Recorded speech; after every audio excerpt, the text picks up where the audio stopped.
아멘.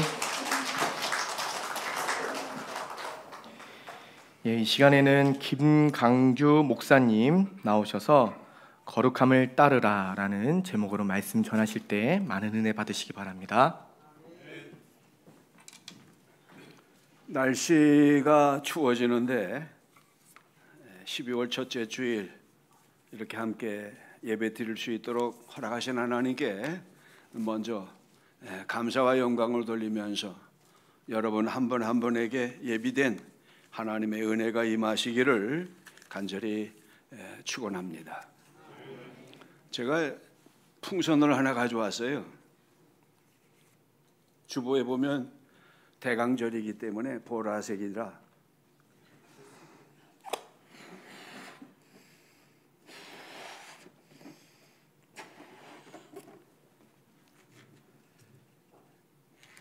제가 오늘 이 교회 지난달에 한번 50년 만에 처음 동인천교회를 방문하면서 목사님에게 부탁을 받았어요. 목사님 휴가 중에 와서 좀 말씀을 전해달라고. 극구 사양을 했는데 사람을 찾다가 없으셔서 가시기 전날 전화를 하셨더라고요. 그래서 어쩔 수 없이 왔습니다. 아름다운 찬양으로 영광을 돌린 우리 성가대원들께 다시 한번 감사를 드립니다. 제가 왜 풍선을 들었냐면 이 풍선에 무슨 공기가 들어가느냐에 따라서 달라지기 때문에 그렇습니다. 여기에 헬륨 가스가 들어가면 놓으면 어떻게 될까요? 올라가겠죠? 그런데 이 안에는 제 몸에서 나온 수분하고 이산화탄소 이런 것들이 들어가 있기 때문에 놓으면 떨어질 수밖에 없습니다. 그냥 놔두면 이리저리 굴러다니다가 어느 구석에서 바람 빠진 채 잊혀지고 말 겁니다. 우리 인간은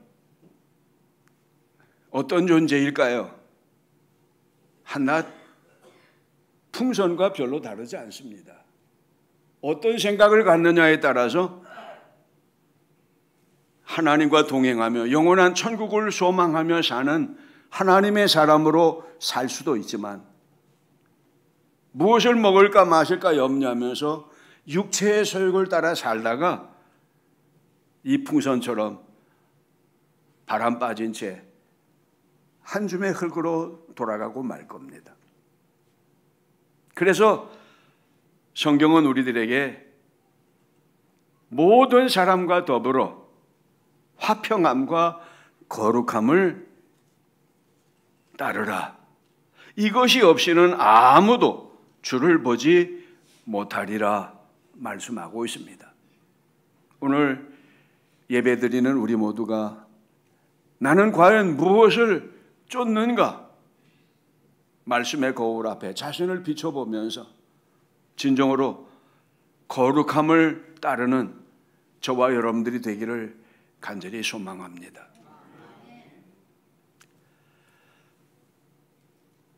히브리서는 믿음의 위대함을 깨닫게 하는 서신이에요.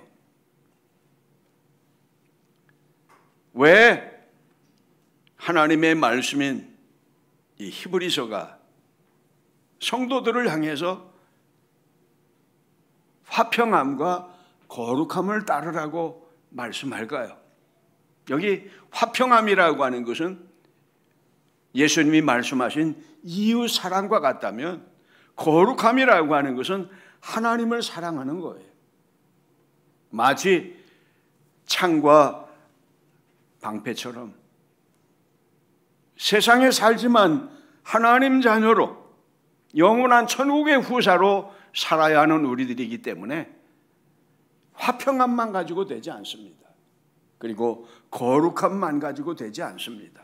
그래서 히브리서 기자는 화평함과 거룩함을 쫓아라. 이것이 없이는 아무도 주를 보지 못하리라. 오늘 본문의 말씀은 제가 지난 월요일 새벽에 성도님들께 섬겼던 말씀이에요. 이 히브리서는 AD 80년경 유대교에서 개신교로, 기독교로 전향한, 그래서 자기 동족들로부터 왕따 당하고 로마의 압제로부터 어려움을 당하고 있는 성도들을 향해서 보낸 편지예요. 그렇기 때문에 이 히브리서는 결코 21세기를 살아가는 우리들과 상관없는 말씀이 결코 아니라고 하는 사실이에요. 이 지구촌 안에는 수많은 종교들이 있어요. 그 종교들은 각각 나름대로 가지고 있는 경전이 있어요. 바로 우리는 이 하나님의 말씀인 성경을 통해서 하나님이 하신 일이 무엇인가를 기억해야 돼요. 그리고 하나님이 하실 일을 기대해야 됩니다. 그리고 우리는 어떻게 해야 돼요? 기도하면서, 기뻐하면서 살아가야 돼요. 그게 기독교인의 삶이에요.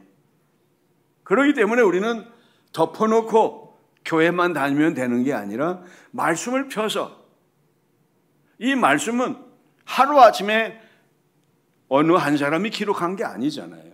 무려 1500여 년 동안 40명이 넘는 사람들을 통해서 3개 대륙에서 기록한 하나님의 사랑의 편지가 바로 우리가 가지고 있는 성경이에요.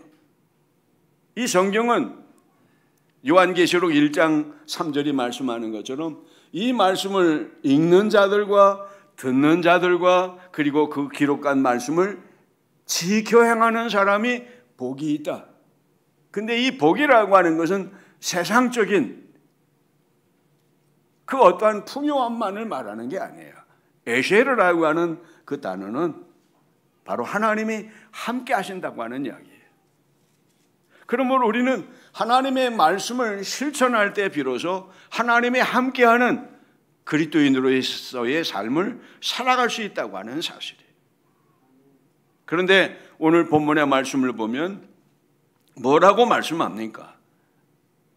15절에 보니까 너희는 하나님의 은혜에 이르지 못하는 자가 없도록 하고 또 쓴 뿌리가 나서 괴롭게 하여 많은 사람이 이로 말미암아 더럽게 되지 않게 하며 음행하는 자와 혹 한 그릇 음식을 위하여 장자의 명분을 판 에서와 같이 망령된 자가 없도록 살피라. 무슨 이야기입니까? 우리가 예수를 믿음으로 구원받습니다. 이 구원이라고 하는 것은 우리가 잘나서 똑똑해서가 아니에요. 예수 그리스도를 십자가에 못 박으시면서까지 사랑하신 그 사랑으로 인해서 우리가 구원받은 거예요. 그래서 요한 웨슬레 선생님은 선제 은총이라고 하는 단어를 사용했어요. 하나님이 미리 예비해 놓으신 십자가를 통한 대속의 그 구원을 우리가 믿기만 하면 어떻게 돼요? 칭의, 의롭다 하심을 받습니다. 이것은 마치 엄마 뱃속에 있던 아이들이 때가 되면 탄생하는 것처럼 태어나는 거예요. 그러나 태어난 것만 가지고 되지 않습니다. 어떻게 해야 돼요? 자라야 돼요. 어디까지? 에베소서 4장 15절인가 있는 말씀처럼 그리스도에게까지 우리는 자라가야 돼요. 그것은 다른 말로 표현하면 성화, 로마서 8장에서 말하는 8장에 보면은 뭐라고 말씀합니까? 그날 우리가 영화롭게 된다라고 하는 걸 말씀하고 있어요. 한때 1200만을 자랑했던 기독교인이 지금은 800만도 안 됩니다. 왜 그렇게 됐을까요?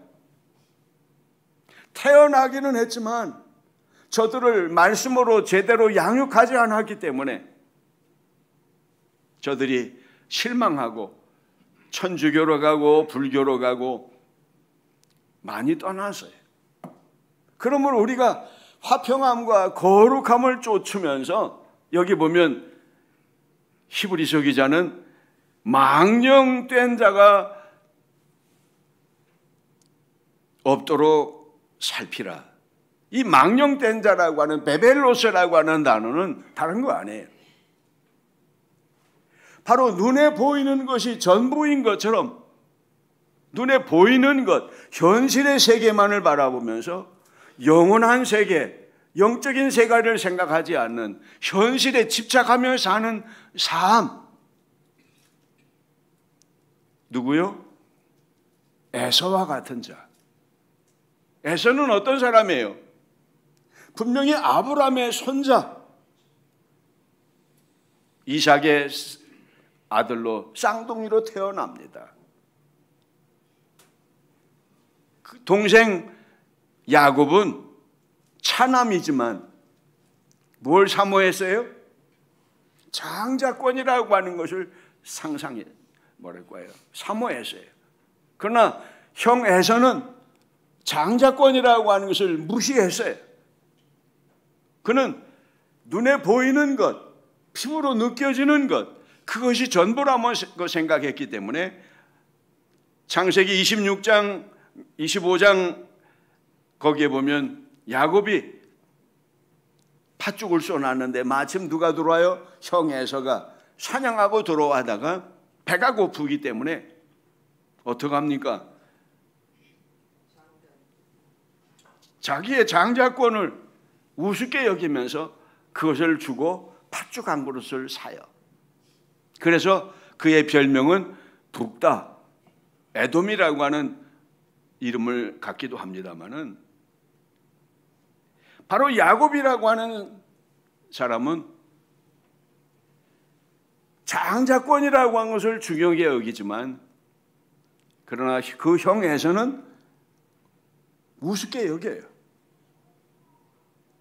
팥죽 한 그릇보다 장자권을 더 귀하게 여겼던 야곱은 형 에서에게 팥죽 한 그릇을 주고 장자권을 얻습니다.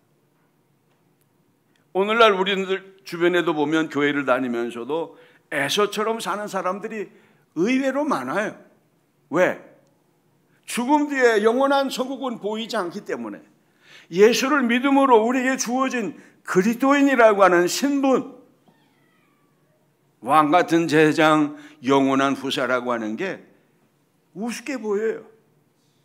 오히려 안 믿는 사람들이 누리는 그런 풍요함, 쾌락, 이것이 더 좋아 보이기 때문에 교회를 다니면서도 세상과 타협하고 살아가는 사람들이 의외로 많다고 하는 사실이에요. 우리가 열왕기상 17장에 보면 사르밧 과부 이야기가 나옵니다. 이 사람은 마지막으로 기근이 계속되기 때문에 마지막으로 아들과 함께 기름 한 방울, 가루 한 줌, 그것을 요리를 해서 먹고 굶다가 죽으려고 했어요. 그런데 하나님의 사람 엘리야가 와서 그거를 달래는 거예요. 인간적으로 생각하면 벼룩이 간을 내먹지 마지막으로 먹고 죽으려고 하는 걸 그걸 달라고 하냐, 엘리야를 아마 비난할 거예요. 그러나 하나님의 섭리 속에 사렙다 과부의 그 믿음은 어떻게 합니까? 자기 것을 포기하고 하나님 앞에 드립니다. 그러면서 마르지 아니하고 다하지 않는 그런 은총을 누리게 돼요. 예수님의 제자들 가운데 12명이지만은 가룟 유다 같은 사람은 3년 동안 예수님을 따라다니면서도 결국에는 자기의 기대에 어긋나기 때문에 예수님을 은 30냥에 팔아버리고 나중에 어떻게 돼요? 아겔다마, 피밭을 이루고 맙니다.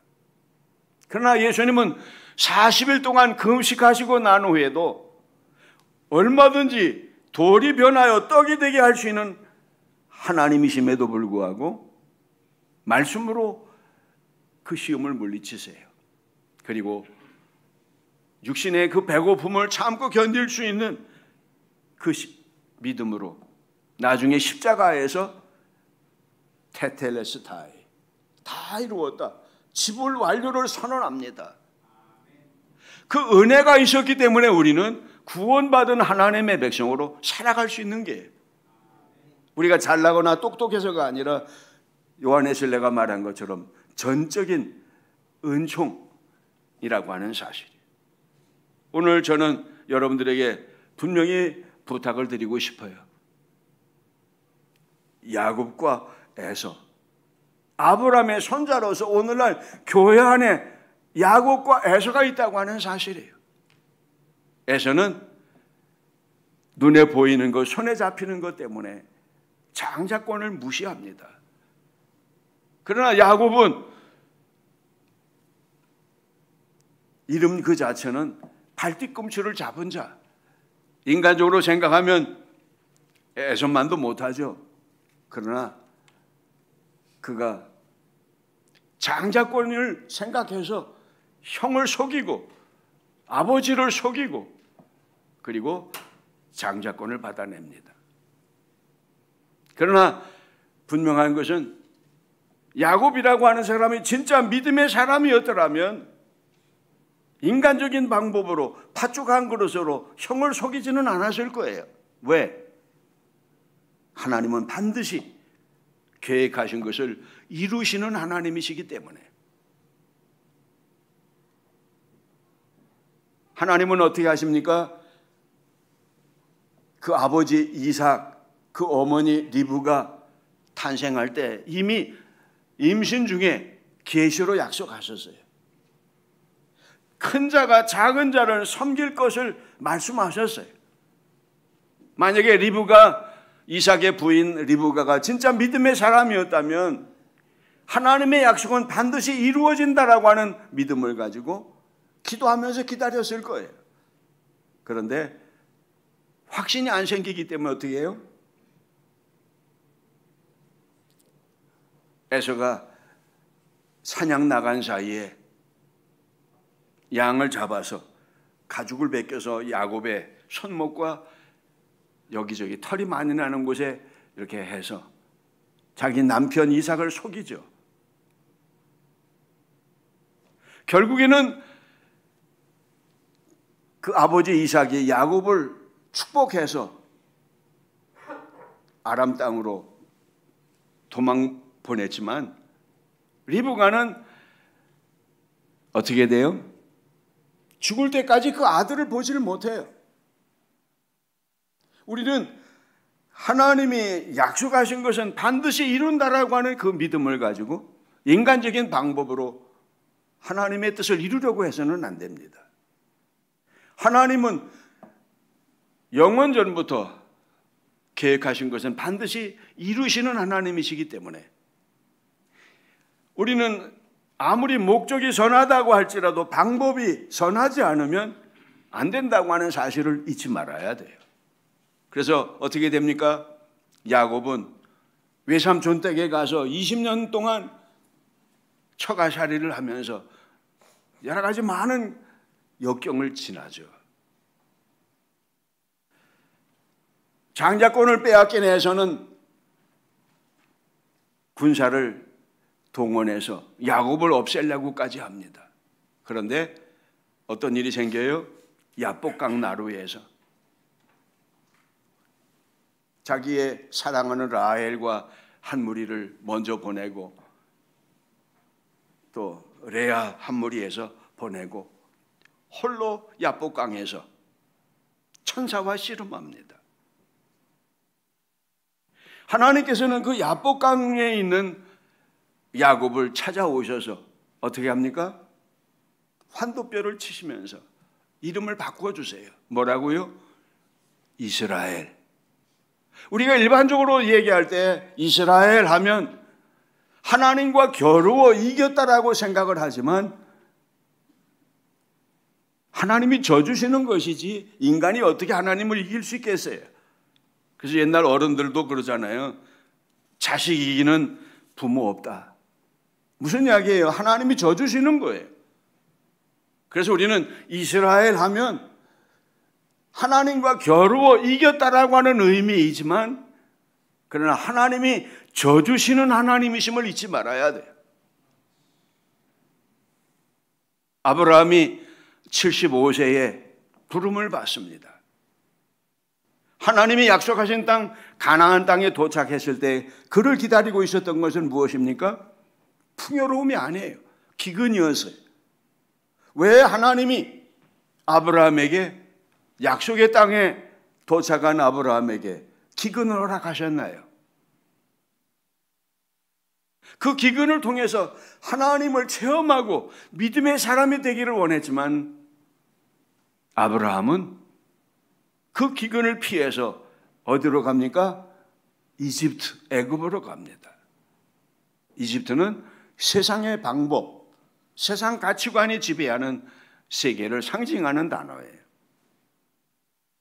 그래서 하나님은 75세에 부른 아브라함을 175세에 세상 끝나는 이제 부름을 받을 때까지 그를 만들어 가세요. 우리도 예수를 믿고 난 후에 구원받은 하나님의 사람으로 하나님이 얼마를 더 살게 하실지는 아무도 모릅니다. 하나님께서 아브라함을 75세에 택하셔서 175세에 부르실 때까지 100년 동안 그를 하나님은 만들어 가셨어요. 얼마 전에 저희 교회 90 넘은 어르신이 저에게 그런 질문을 하더라고요. 하나님이 왜 나를 안 데려가십니까? 그래서 제가 그랬어요. 권사님, 하나님이 안 데려가시는 이유는 두 가지예요. 첫째는 아직 준비가 안 됐습니다. 천국이 10,000원이라 안 데려가시는 게 아니라 권사님이 천국에 들어갈 준비가 안 됐기 때문에, 또 하나는 권사님이 이루어야 할 사명이 안 끝났기 때문에. 보십시오. 당신 아들 안 믿잖아요. 당신 형제 가운데 안 믿는 사람이 얼마나 많습니까? 지금 하나님 앞에 가면 누가 저들을 전도할 겁니까? 사명이 있는 사람은 죽지 않습니다. 리빙스턴이 아프리카 탐험을 하다가 사자에게 물려서 팔뚝이 부러지면서 들은 음성이 뭐예요? 사명이 있는 사람은 죽지 않는다. 그러므로 연세 드신 분들 잊지 마십시오. 언제 하나님이 나를 부르실 건가? 내가 하나님 앞에 들어갈 준비가 돼야 하나님이 데려가세요. 젊은 사람들 가운데도 화액 전에 그냥 놔두면 사고 칠까 봐 화액 전에 데려가는 사람들도 있지만, 하나님은 사명이 다해야 데려가신다고 하는 사실이에요. 저는 1974년도에 74년 6월 6일에 창녕교회에서 동인천 교회가 150여 명이 나왔어요. 그때는 제가 해병대 수색대에 있을 때예요. 휴가를 나왔는데 저녁에 웅성웅성 하더라고요. 뭐 써가지고서. 그래서 제가 해병대 옷을 입었기 때문에 나에게 그걸 읽으라고 하라고 하더라고요. 그래서 제가 그걸 읽고 그때 창녕교회에서 동인천교회가 분리됐어요. 잊지도 않아요. 1974년 6월입니다. 그리고서 이제 여기 개척 상가를 얻어가지고 유도열 목사님 오셔서 이 땅에 샀을 때 여기 우물이 있었고 콩나물 기르는 집이 있었고, 그래서 그 집을 헐 때부터 제가 그때 제대했어요. 그래가지고 와서 그 건물들로 다 헐고 이거 지을 때 찔통 지고 공사를 하고 2층 바로 여기에요. 봉헌 예배 드리기 한 달 전에 저는 저 충남 아산에 있는 강산교회 담임자로 전도사로 갔어요. 그리고 47년 만에 처음 지난번 한번 왔었습니다. 그리고 오늘 여기 왔습니다. 왜 하나님이 저를 이 동의전교회가 분리되는 그때 세우시고, 그래서 저는 하나님 앞에 그런 기도를 했어요. 나는 은퇴할 때까지 이 동의전교회는 발을 안 디디겠다. 그리고 은퇴하고 나서 발을, 그 전에도 몇 번 우리 이충호 목사님이 한번 와 주십시오 그랬는데, 나는 하나님 앞에 약속한 게 있기 때문에 발을 안 딛겠다. 그리고 은퇴하고 나서 지난번에 한번 찾아뵀었고, 그리고 오늘 스페아로 이 자리에 섰습니다. 우리가 잊지 말아야 될 것은 우리가 어떤 사람이 되느냐에 따라서 하나님이 쓰시기도 하고 쓰시지 않기도 합니다. 바라기는 여러분들이 누구처럼 이스라엘이 되시기 바랍니다. 져주시는 하나님. 그러나 그의 후손을 통해서 하나님은 인류 역사를 이끌어 가셨다고 하는 사실. 우리가 믿는 하나님의 이름은 창세기 1장 1절에는 뭐라고 말씀합니까? 태초에 하나님이 천지를 창조하시니라. 창세기 1장 1절에 나와 있는 하나님의 이름은 브레시트 바라 엘로힘. 이 엘로힘이라고 하는 단어는 복수 이중 단수예요. 그렇기 때문에 복수이면서도 단수로 볼 수 있는, 창조하시는 하나님과 연관된 이름이 엘로힘, 하나님이에요. 그런데 그 하나님의 이름이 아브라함을 통해서 계시된 그 이름은 어떤 하나님입니까? 여호와 하나님. 우리가 어른들의 성함을 함부로 안 부르잖아요. 그러다 보니까 이름을 잊어버렸어요. 그래서 야훼인지 여호와인지 제호바인지. 왜냐하면 모세오경에도 그렇고 저들에게는 자음으로만 기록됐지 모음이 없어요. 그러다 보니까 하나님의 이름을 옮겨 쓰다가도 어떻게 합니까? 하나님의 이름은 함부로 부르지 않습니다. 그리고 붓을, 우리로 표현한다면 붓을 빨고 옷을 정제하고 기록할 만큼 이름을 귀히 여기다 보니까 잊어버렸어요. 그래서 많은 사람들이 후대에 여호와다, 야훼다 뭐 그렇게 부릅니다만, 이 여호와라고 하는 이름은 영원전부터 스스로 계셔서 약속하신 것을 반드시 지키시는 하나님을 고백하는 하나님의 칭호가 여호와예요. 하나님은 때마다 이름을 바꾸세요. 천주교에서는 그래서 세례를 받고 나서 이름을 바꾸잖아요. 세례명으로.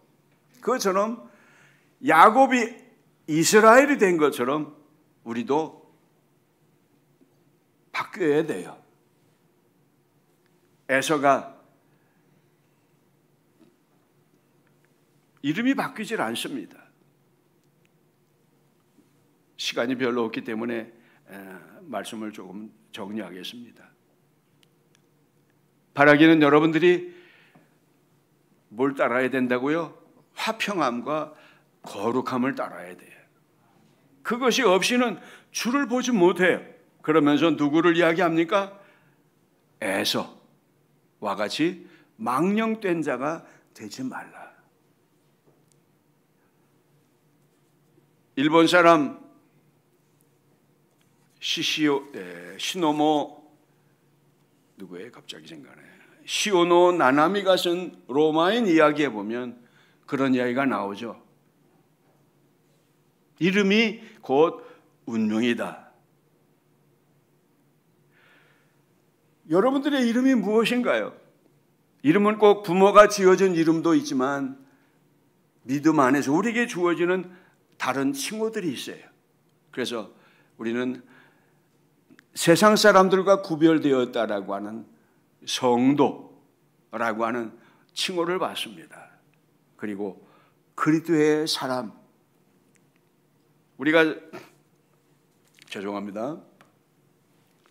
사도행전 1장 8절에 보면 성령이 임하시면 권능을 받고 어떻게 해요? 예루살렘과 유다와 사마리아와 땅끝까지 이르러 내 증인이 되리라. 예루살렘이 어딘가요?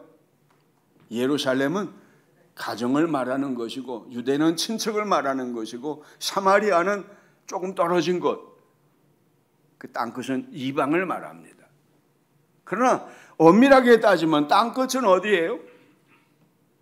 저는 땅끝 하면 지금 저 남미나 저 아프리카 남극 북극으로만 생각을 했어요. 근데 이 지구본에 여기가 한국이라고 그러면 한 바퀴 돌면 땅끝이 어딘가요? 가장 가까운 곳이 땅끝이에요. 사도행전 1장 8절의 말씀을 무시했기 때문에 저들에게는 8장 1절에 보면 하나님이 흩으셨어요. 그래서 흩어진 저들이 처음 이방인들에게 복음을 전함으로 생겨진 교회가 시리아 안디옥 교회고, 그 교회의 리더가 바울을 초청해서 세계 선교를 펼쳐갑니다. 거룩함을 이루기 위해서 우리는 하나님이 원하시는 게 뭘까를 질문하며 살아야 돼요. 저는 첫 번째 여기에서 내려가서 저 충남 아산 강산교회 담임자로 있다가 인천에 올라와서 지금 재물포 자동차학원 그 건너편에 수봉산 입구에 수봉교회를 개척을 했어요. 그래서 아들이 100일 됐는데 그때는 교회가 부흥이 빨리 되더라고요. 장소가 좁아서 더 이상 일부 예배 가지고는 안 돼요. 2부 가지고도 안 되고, 그래서 땅을 사고 교회를 확장해야 되겠다 기도하는데 하나님이 응답을 안 하셔요. 그래서 그 교회는 숭일교회 부목으로 있던 목사님에게 인계를 하고 저는 금식하면서 기도원에 며칠 가서 기도하면서 하나님이 원하시는 게 뭡니까? 그때 저의 마음속에 하나님은 교회는 건물이 아니다. 성도들의 모임 자체가 교회이기 때문에 교회를 지을 생각을 하지 말아라. 그래서 사랑으로 섬기며 선교하는 교회가 되게 하자. 그래서 처음에 저희 형님 아파트의 마당 저 마루에서 예배를 시작을 했어요.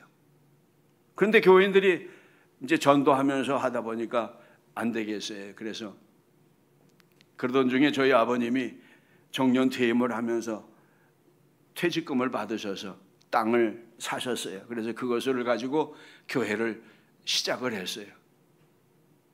시작을 하면서 저는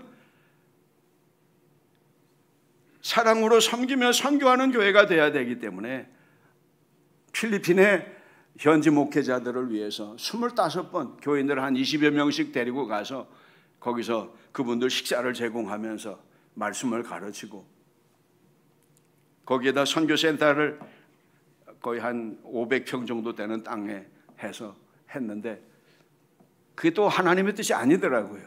선교사들이 욕심이 많아가지고 그걸 자기 소유로 삼고 그런 게 있어서 우리 학생들 언어 연수나 그런 걸 하려고 하다가 포기하고, 그리고 나서 이제 저 탄자니아 그리고 남아공 파나마 그리고 어디예요? 그 여러 지역에 하나님이 원하시는 곳에 선교사를 파송하고 후원하면서 목회를 하다 보니까 은퇴하라고 그러더라고요. 그래서 작년 4월 달에 은퇴를 했습니다. 지금 개신교회에서 파송한 선교사들의 숫자가 다 따지면 40만 밖에 되지 않습니다. 지금 미국에서 선교사로 파송한 선교사들의 숫자가 46,300명, 대한민국은 22,160명, 169개국, 167개국. 무슬림들이 파송한 선교사들은 무려 200만이나 됩니다. 지금 힌두교인들은 10억이나 돼요. 무슬림들이 18억. 우리가 마라나타를 얘기하잖아요. 아멘 주 예수의 오시옵소서. 그러면서 우리는 선교에 그렇게 비중을 두질 않습니다. 바라기는 여러분들이 땅끝은 결코 저 지구촌 여기서 멀리 떨어져 있는 아프리카나 그런 것만이 땅끝이 아니고 내 옆에 우리 가정에 안 믿는 사람이 있다면 거기가 땅끝이라고 하는 의식을 가지고 복음과 함께 사랑을 전하시기 바랍니다. 왜 하나님이신 예수님이 인간의 몸을 입고 이 땅에 오셨습니까? 바로 우리를 구원하고 우리를 자녀 삼으시기 위해서.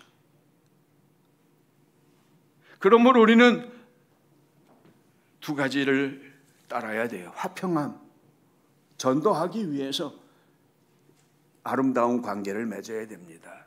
이 화평함이라고 하는 단어는 에이레네라고 하는 단어로 평원이라고 하는 뜻이에요. 그러기 위해서는 내 뜻을 내려놔야 돼요. 나를 희생하고 베풀면서 우리가 선교할 수 있다고 하는 사실이에요. 그것을 온전히 이루어가기 위해서는 뭐가 필요하냐면 거룩함이 필요해요. 이 거룩함이라고 하는 것은